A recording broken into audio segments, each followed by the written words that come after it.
নমস্কার বন্ধুরা, মিতা রান্নাঘরে আরও একটি রেসিপি নিয়ে চলে এসেছি। জ্যান্ত বাটা মাছ। এই জ্যান্ত বাটা মাছটা আমি ধুয়ে পরিষ্কার করে লবণ আর হলুদ মাখিয়ে রেখেছি। আজকে আমি সর্ষে কাঁচা লঙ্কা দিয়ে করে দেখাবো। কাঁচা লঙ্কা, সাদা সর্ষে,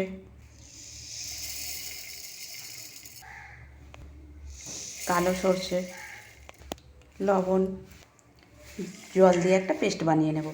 এইরকম একটা পেস্ট বানিয়ে নিলাম। কড়াইতে চাপিয়ে গ্যাসটা অন করে দিলাম। কড়াই গরম হয়ে গেছে, কড়াইতে দিয়ে দেবো সর্ষের তেল। কড়াইতে তেল গরম হয়ে গেছে, একে একে বাটা মাছগুলো দিয়ে দেবো।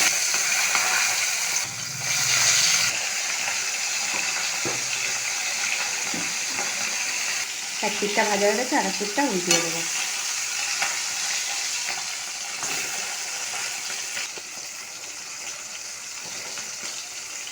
মাছগুলি ভাজা হয়ে গেছে, তুলে নেব।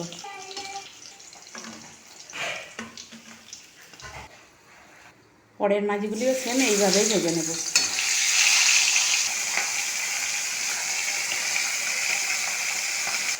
এই মাছগুলিও ভাজা হয়ে গেছে, তুলে নেব।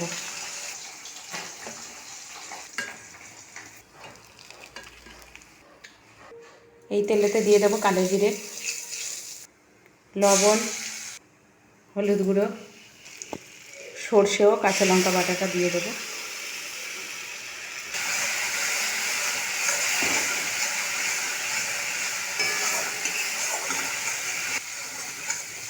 দিয়ে একবার নাড়াচাড়া করে নিয়ে দিয়ে দেবো জল, মিক্সি ধোয়া জলটাই দিয়ে দেবো।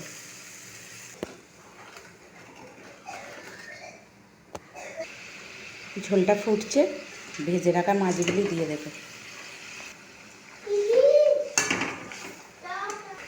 উপর দিয়ে দেবো কাঁচা লঙ্কা।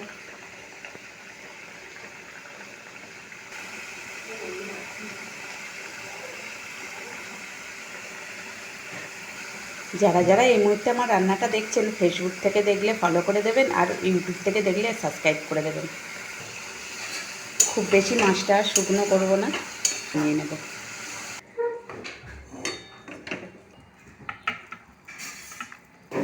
তো দেখুন, একটিও মাছ আমার ভেঙে যায়নি, কি সুন্দর গোটা গোটা সমস্ত মাছটাই আছে।